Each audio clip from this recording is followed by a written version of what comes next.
I'll go and get a good walk in after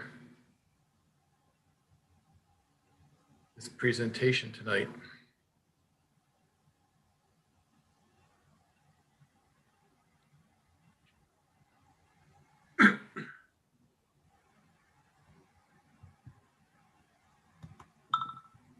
All right.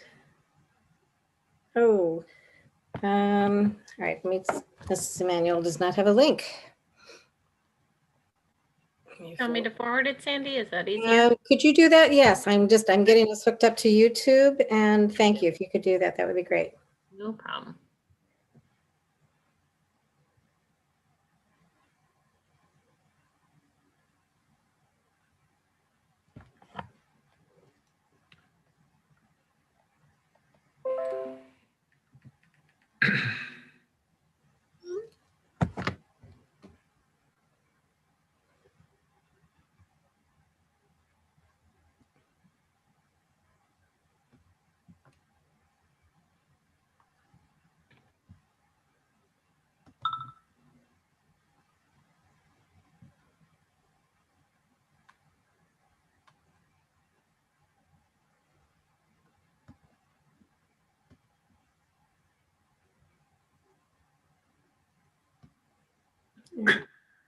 Just arrived. Oh, there she is. Thank you.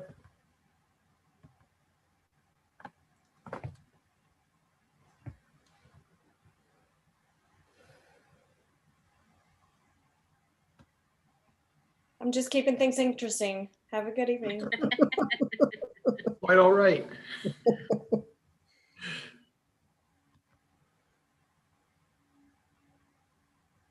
We certainly don't want them dull, Miss Emmanuel. Yeah, Yeah, she said it was not that word. plenty of not dull.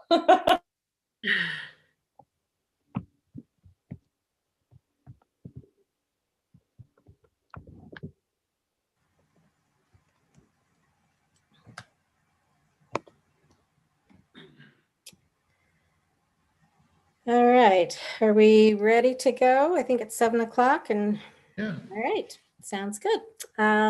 So welcome everyone to another in our series of parent chats with the superintendent. We've been doing these since June as a means for us to, hold on 2 seconds, I didn't click record. All right. So I'm going to start that over. I apologize.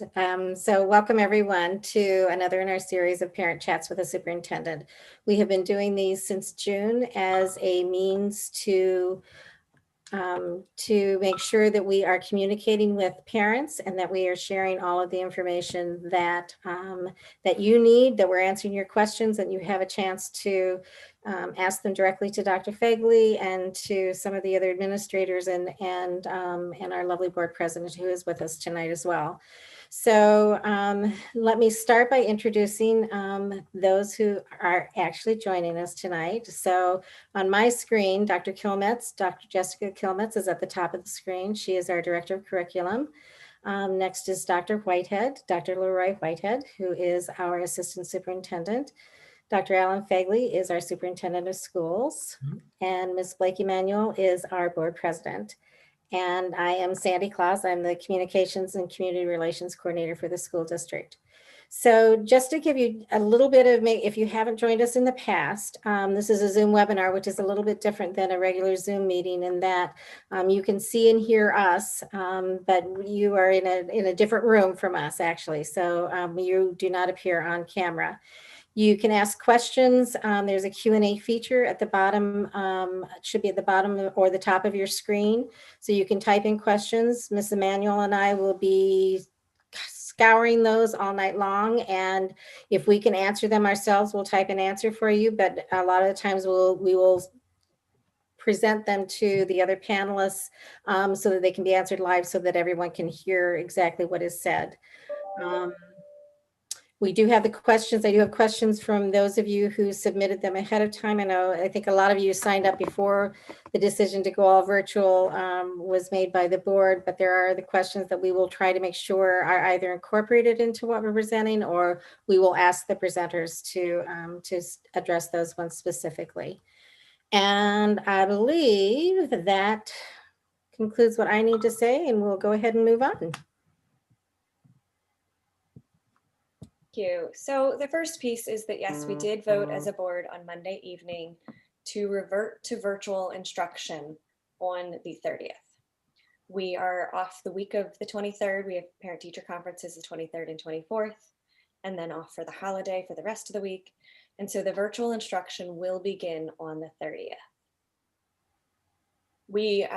And we'll get further into in terms of the discussion regarding what criteria we're looking for to return back to a hybrid model. We'll dig deeper into that in upcoming slides. Thank you, Ms. Emanuel. It's also important to note that hopefully you have signed up for your parent-teacher conferences on the 23rd and 24th.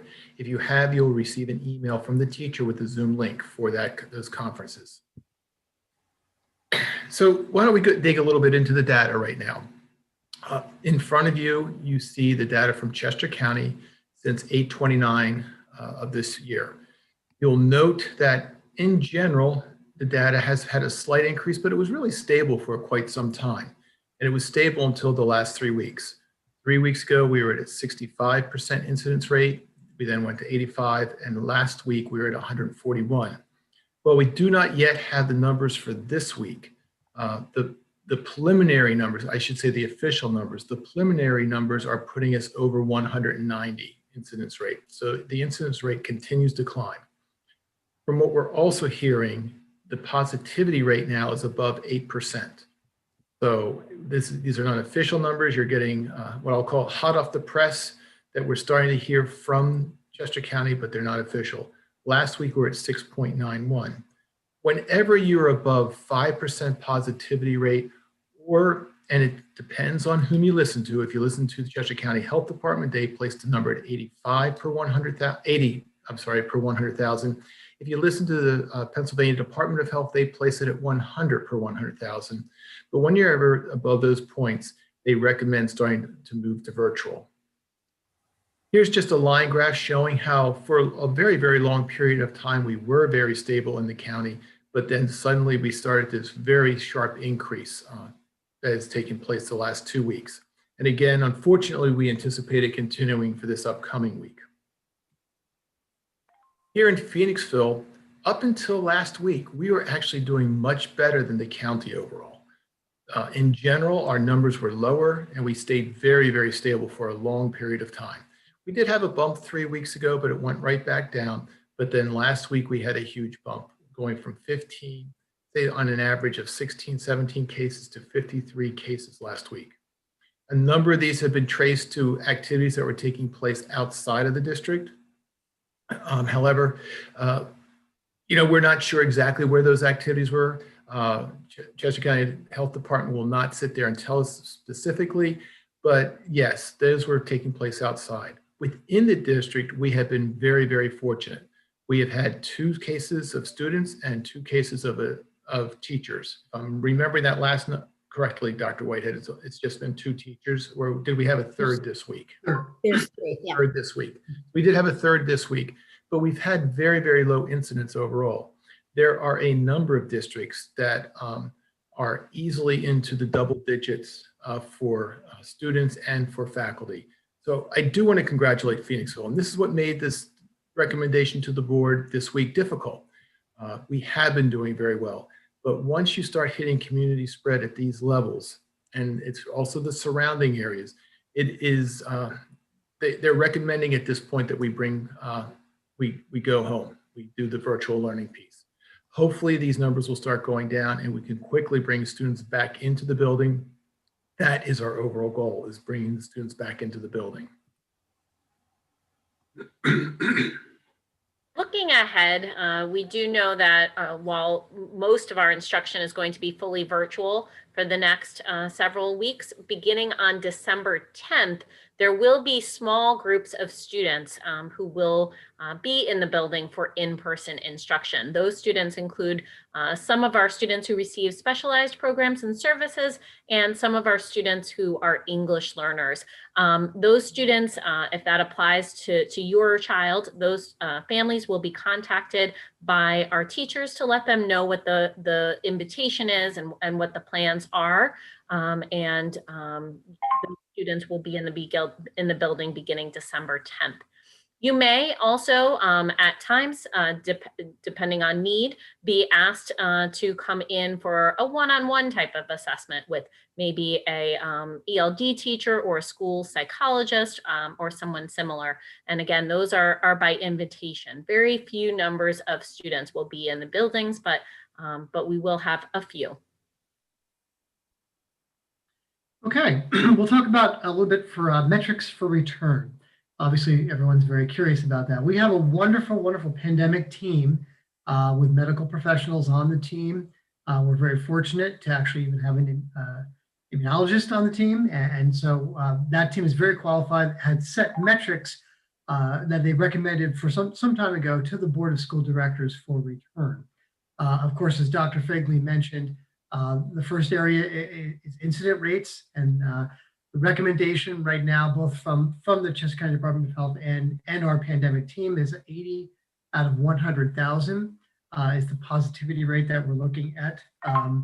Incident rates as we're looking at it. As Dr. Fegley mentioned earlier, currently right now we're in that 140 range, which is a little too high for what we want. The other is the positivity rate. As Dr. Fegley mentioned earlier, we're currently at around 6.9. Potentially, we didn't get the numbers this week. As Dr. Fegley mentioned, it could be much higher, around the 8%.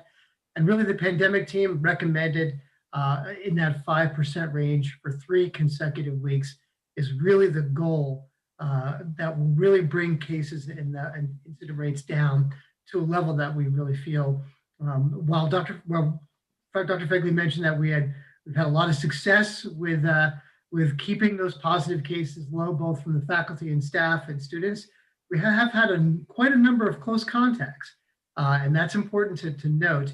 And we're tracking those close contacts because I think that's important for us to realize the potentiality there until we get the incident rates and positivity rates to the recommended levels. The other area, obviously, of concern is staffing. And in order, obviously, to return, we need to be able to appropriately staff our buildings and safely staff those buildings. And so we do have a number of staff members on leave, and we are working with our substitute provider, ESS, to fill those vacancies. We've been doing a great job. Our human resources department and principals have been doing a phenomenal job of filling those vacancies as they occur, both short-term leaves and long-term leaves.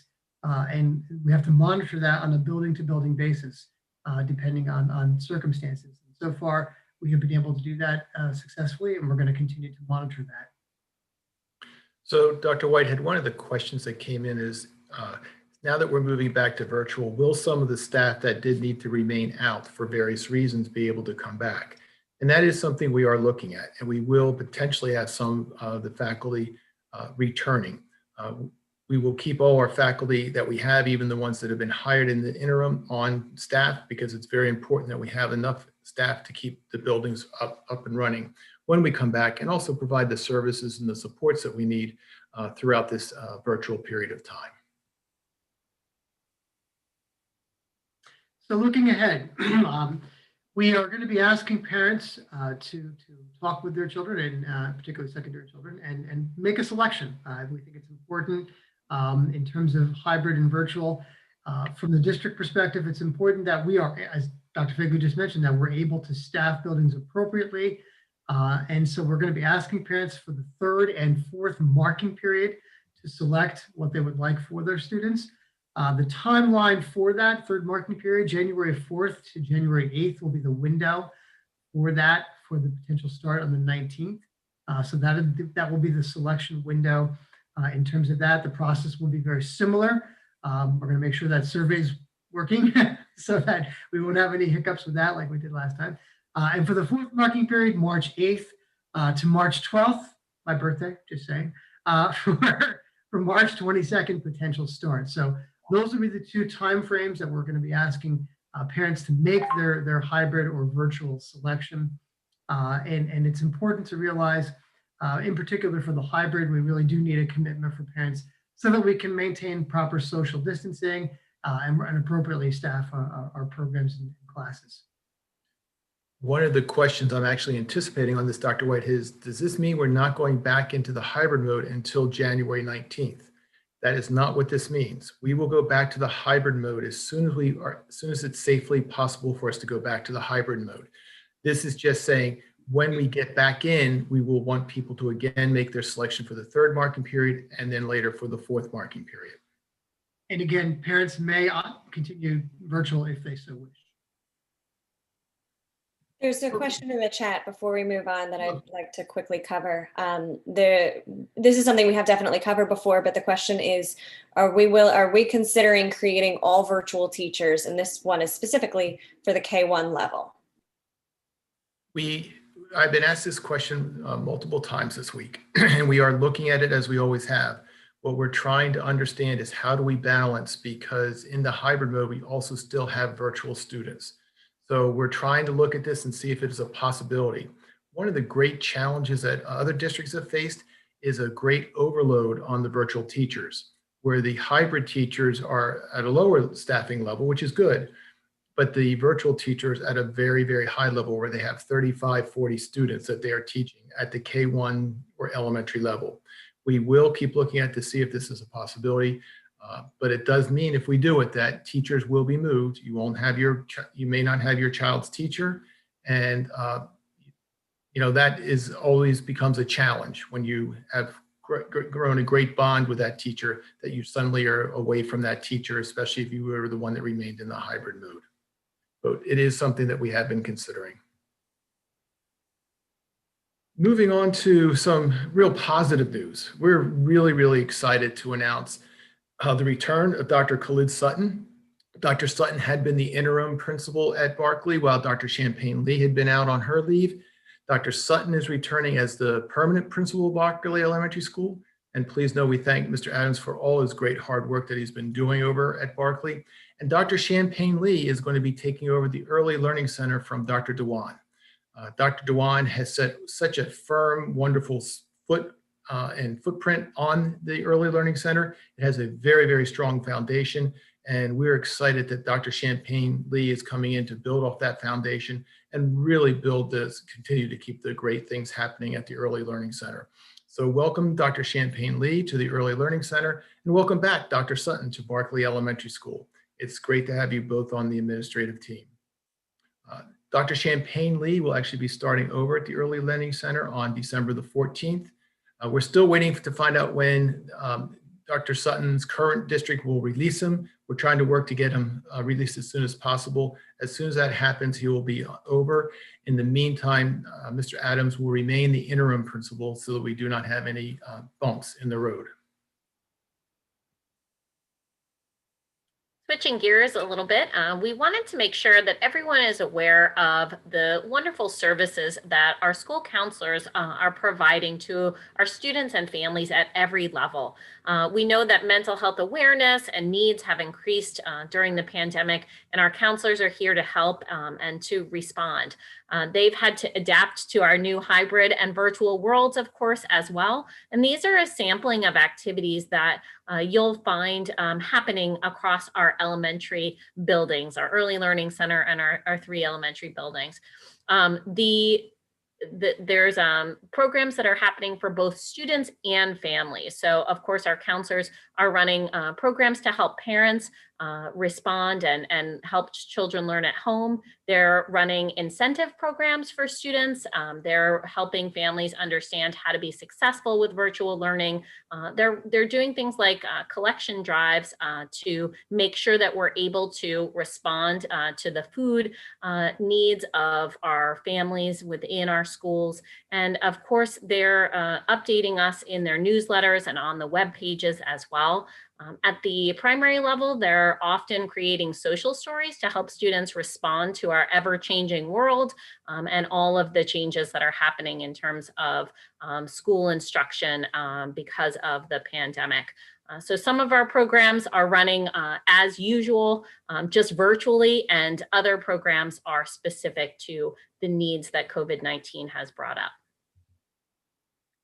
At the secondary level, our middle school and high school counselors are also doing similar things to respond to the needs that they see, as well as make sure that we're able to offer the same programs and services that we were prior to the pandemic and to school closures.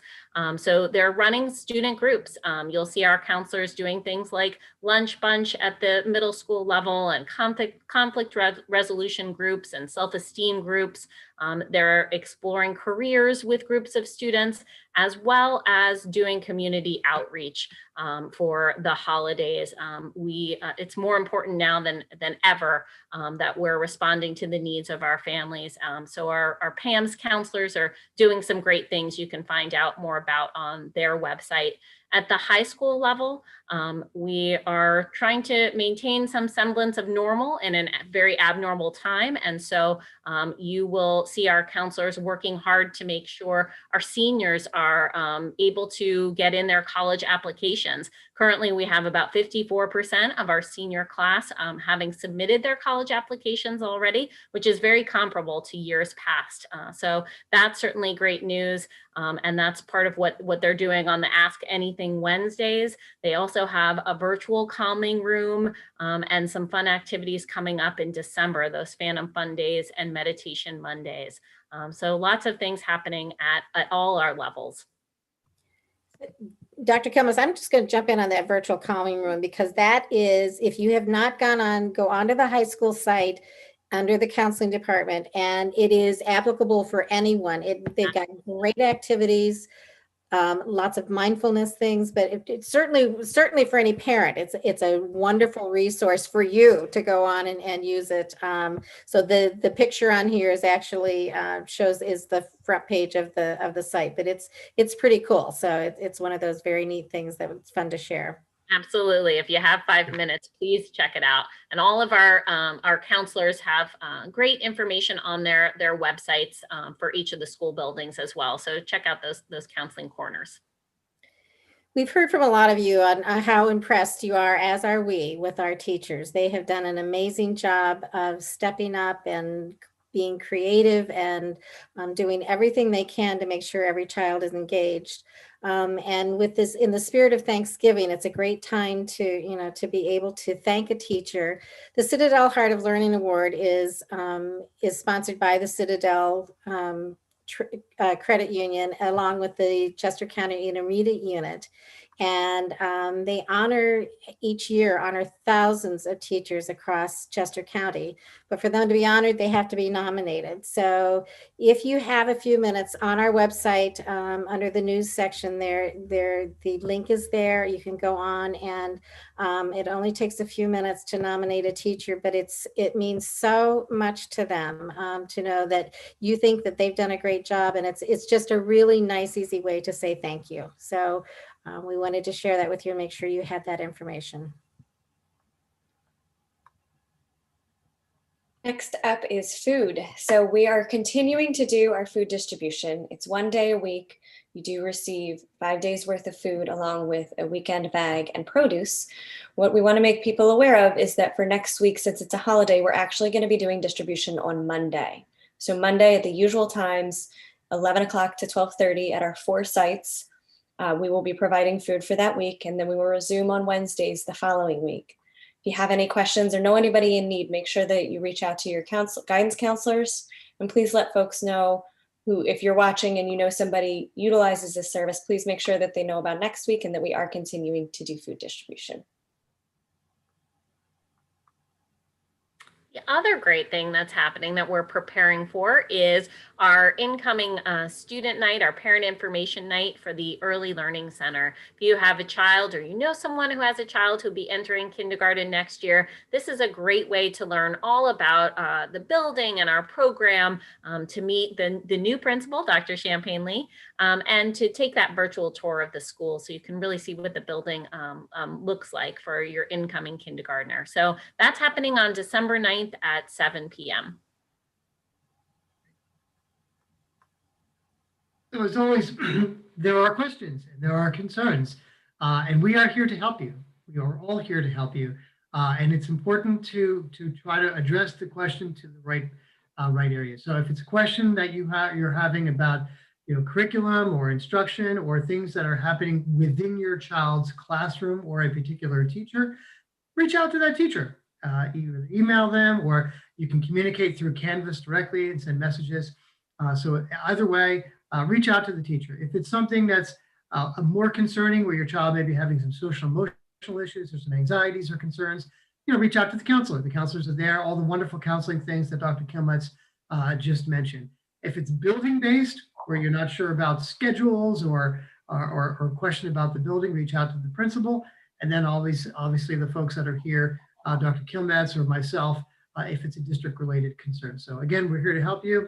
And I always say, like my father always said, there's no dumb questions. So feel free to reach out, email us, call us. We're here and we want to answer all of your questions. And one quick way of communication to add is that a lot of our teachers are using the Remind app as well. And that can be a great way. Lots of folks are communicating through the Remind app. So that's yet another way. Yes.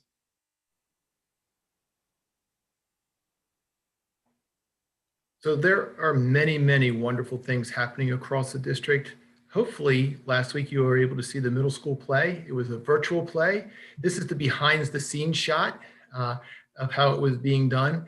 Everyone was socially distanced, plexiglass in between, and behind them there was the green screen allowed us to project lots of fun activities behind them that they were taking place. It was a real fun activity to watch. And as I said, I actually stopped looking at one of the TV shows I like, and I went and I watched this, and it was great. And then our high school students, what an amazing job they did this past weekend, going around the community, cleaning up leaves, helping the elderly, helping those who needed the extra help in order to get their leaves up before winter comes in. And thank you to the National Honor Society. Thank you to the Key Club. Thank you to all the groups that are out there doing their great stuff throughout the entire year. If you ever need a little bit of help on something, I can tell you we have a whole bunch of students at the high school level that are interested in service projects. So keep that in mind. If you reach out to Dr. Parkinson, he would be happy to sit there and see if it's a project that's appropriate for the high school students to participate in. And if it is, he will work on helping you get a group of students out there to help you out. So kind of in line with that, we're always looking for happy news that we can share. We know there's a lot of really good news stories that are out there. And I think particularly in this time where people are stressed and we hear all the bad news very quickly, we want to be able to share the good news about what's happening in our community and in the school district. So if you have a picture, if you have a story that you want to share with us, please email me, call me. There's a contact us button on the website that you can use. Just let us know so that we try and share a lot out on social media. If you follow us on Facebook or Instagram or Twitter, we are always putting out some good news story. So we'd love to share your story as well. So with that, we'll open it up to questions that you may have. Mrs. Claus, while we're waiting for questions, maybe what I'll do is jump to the new website and show folks what the new website looks like, because it was just rolled out about an hour or two ago. We're still testing it, folks, so please don't go on and try to do it all with me, because we're testing out the site, but we wanted to start bringing this site up and have it ready to roll. It's very much in the process. So we're calling it a facelift for the website. It'd be nice for all of us to have a little one every now and then. So it really kind of is changed. We've changed the way that it looks, but also the way that it functions, so that it's easy to get to all of the areas that are most popular that people are wanting to see. So we have buttons that have been created that that will take you to all of those main sites when Dr. Fegley gets it up, and we can take a look at it. And we've tried to just make it much more intuitive. It's going to take us, we're going to be spending all weekend. We tried to do it at a time when we knew that people would be moving away from the website and off to do family things. So we'll be spending all weekend trying to make sure that all of the links work and that everything is functional on it. But I think it's going to be a really good thing for us. I think so we are looking for, I put in the Phantom News today, so we are looking for feedback. And if there are things that about the website or about anything that, that isn't working for you, you can certainly please let me know. Or again, we have a contact button on the website that you can use to reach out to us, to let us know what you like, what you don't like, what makes sense to you. So these are the buttons that I was talking about that have all of the different things. So Dr. Fegley, if you click on the reopening information, because I think that's something that's really, I'm not sure, I don't know how many people have actually gone to this and seen the wealth of resources that we have available. So we have all of the plans for the school reopening. We've got a lot of technology pieces on here. We have all of the superintendent, the parent chats have all been recorded. They're all posted here. We do the weekly COVID-19 updates. So the numbers that Dr. Fegley gave you about the number of students and staff, we are constantly tracking that, and we share that. We want to make sure that we can be as transparent as possible and letting you know what's going on. So all of these things, it's just a lot of hopefully a lot of ways that we can connect with you. And again, if there are things that you're looking at and saying, well, why don't you have this? Or you're really missing the boat on this thing, let me know. And we'd be happy to start to look at that and make sure that we've got the right information up there. Thank you, Mrs. Claus. Hmm?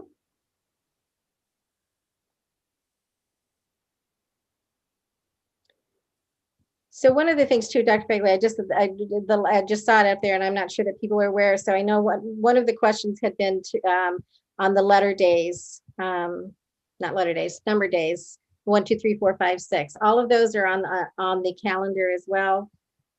So we again, that was feedback from parents of, oh my gosh, I can't keep track of what we're doing when. And with letters and numbers and all of the different things that we have going on when we're in the hybrid world, then that is certainly a piece that's important. So again, that was from parent feedback that we added that piece in. So, all right, thank you, Dr. Fegley.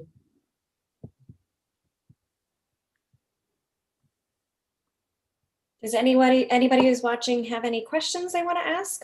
There's none up right now. Please feel free, don't hesitate. I saw one question that was submitted earlier. I'll address. It was about the OLSAT testing. We did have OLSAT's test assessments screener that we use, and that was scheduled, unfortunately, the coming week. So, and we did have a pretty decent turnout of number of students. So, again, it would not be safe. So that has been postponed. So we're looking for some time after the holidays to reschedule those OLSATs. So just stay tuned. As soon as we are able to come back in and engage that hybrid schedule, we'll be able to reschedule the OLSAT. And just for clarification for folks, the LSAT is the gifted screener that we do in first grade. Thank you. Thank you, President. So Dr. Whitehead or Dr. Kilmetz, there was a question that was submitted ahead of time as well. Would like to see an update on the Allied Health Program to see if this is in line with what the board members of the hospital are communicating. If students are willing to remain virtual, is this an opportunity to get them into the program that is supposed to be part of their schedule? Do we know that answer? I think we're going to have to look that one up. Okay. We'll have to yeah. Okay. And do we have that? I can't remember. Is that person they emailed in that that question before in terms of getting them an answer back? Yes, I believe I will be able to track it back to who it is, and I will find them. Perfect. I just want to make sure they get their answer. Yep. We do have a question here. How do the grades and attendance for the first marking period of this year compare to prior years? I'm still waiting to see that comparison. It's an excellent question, though, and it's one that we do want to ask. Honestly, I think the preliminary data is letting us know that the attendance has not been quite as good. But I do, again, we need to wait to see how that is playing out. And grades, I do not know yet because the grades are just getting wrapped up and getting ready to go out. So Dr. Kilmetz and Dr. Whitehead will start that comparison with the principals, and we'll have that information. And we do just want to say too, if you need any assistance, if your child is struggling to either, come virtually each day or in a particular class, please let us know. We're here to help. As you saw, our counselors can help, our teachers can help, and really our whole school community can support you. So please let us know. I am going to read a comment that's on here just because it's something that everybody can't see, and I really want to be able to make sure that, oops, and it disappeared. Okay. So if you go to the answered, I apologize. That was probably me. It probably was. Go to the answer. It's the fourth one down because I answered it to them as you were Okay. answering it. Yeah, that's great. But I do want to read it. I just wanted to say thank you to my daughter's special education teacher, Ms. Conley, and her nurse and administrators at the Early Learning Center. They consistently go above and beyond for my daughter, and any problem I have had, they have brought me multiple solutions. Thank you so much. I am extremely grateful. We all need to hear those.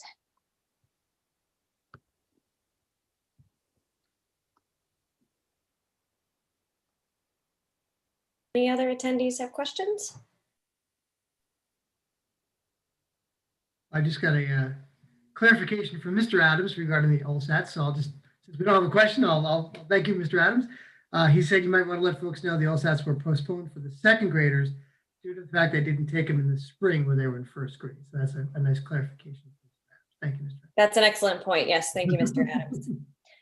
We do have another question here. The amount of homework seems a bit excessive this year. I am wondering if maybe the teachers are having difficult time balancing the online instruction versus the homework. This is the high school level I'm referring to, wondering if maybe this can be looked into. Yes, the answer is yes, and we are. We've already begun having those discussions. High school is one of the tougher areas to balance the virtual world because of the demands, especially of the AP classes and the honor level classes. And so we've had some discussion with some of the department chairs with regards to project-based learning over time rather than a homework assignment. So we are definitely having those discussions along with the grading that Dr. Friedman. And I would say if you have a specific concern for your child, please reach out to the teacher and then reach out to the counselor and Dr. Parkinson. Homework it is something we're taking a very hard look at this year. There have been very specific guidelines put out. They're actually on our webpage. So if I could jump back, I could show you the guidelines on the webpage. And we want to make sure that everyone is working hard, but working thoughtfully and not being overburdened. So please reach out to the teachers, reach out to the counselors and Dr. Parkinson. And just to add to that, if memory serves, and somebody correct me if I'm not remembering accurately, elementary level, there is no homework outside of reading. For the middle school level, homework is only in content areas when needed. Mm-hmm. And then for the high school, to Dr. Whitehead's point, obviously honors and AP being a little bit different, but the homework is to be intentional and not essentially busy work. It's supposed to be necessary for continuity of instruction. That's correct. Latest comment was thank you. You're welcome. So yeah, thank you everyone for coming this evening. Very, very much appreciate you coming in and joining us. As it's been said earlier, if you have questions, please email Dr. Whitehead, email myself. We'll be happy to work on answering them. If they're specific to your child's work at school, please email the teacher first and then the principal. Because honestly, if you email me about their assignment is, I'll be referring back to the principal and the teacher. So I'll be putting you back in touch that way. But please, on these big questions on when we're going to get back, et cetera, please look for our updates. Another update will be up on Monday once we get the data in. Honestly, I do anticipate continuing in the virtual mode. I don't see a recommendation coming in the next week or so to return to hybrid, but we will keep watching the numbers and we will be making these thoughtful decisions based off the data that we're receiving from the Chester County Health Department. Okay, any other last thoughts? Just one, just remember the travel requirements. It's just an important point. If you're traveling, thanks for the holidays, be mindful of that and the quarantining that needs to be. That is also posted and went out in our Phantom News. I'd just like to wish everyone a safe and healthy Thanksgiving. And thank you all for all your support and all that you're doing for the students of Phoenixville. It really is an amazing place to be. And I learn that every day, or at least certainly twice a week when I'm with the other superintendents as we go over everything that's taking place. And Phoenixville, you're just amazing. Thank you. Just want to echo everyone's sentiments. We really thank everyone for working together. It is a very, very challenging time. We understand that it is challenging for everyone. So just want to encourage everybody to keep reaching out, talk to your kid's teacher, their counselor. If you need food assistance, let the counselors know. You need any support, we are absolutely here to help. And we do appreciate everybody working so hard to make this really challenging time go as smoothly as we possibly can. And we'll continue to communicate, as has been said, as things move forward and progress, because unfortunately we don't know what's next, but we know we're all going to work hard. We're going to work together and we will figure it out. Thank you. Great. Thank you all. All right, thanks. Ready? Have a great night.